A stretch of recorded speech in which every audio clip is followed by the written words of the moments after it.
O'birnidagi ma'noga o'xshash Evraz yo'llari ko'pincha chashlarning turib qolish sababidan itilib qoladi.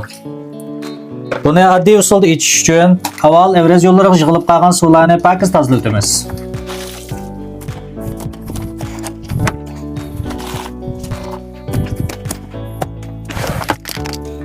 Anda ma'noga o'xshash Evraz yo'lini ochadigan parashutdan to'kib olamiz.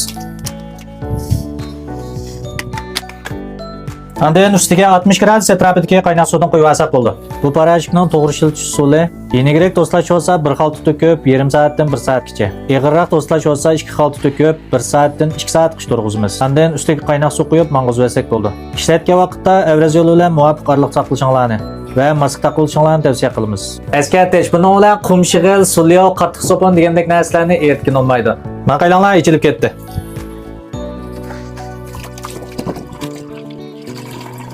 Shunga o'xshash Evraz yo'llarini ochadigan parashutlarga ehtiyojinglar bo'lsa, aslida ularni besib kirib setib olsanglar bo'ladi.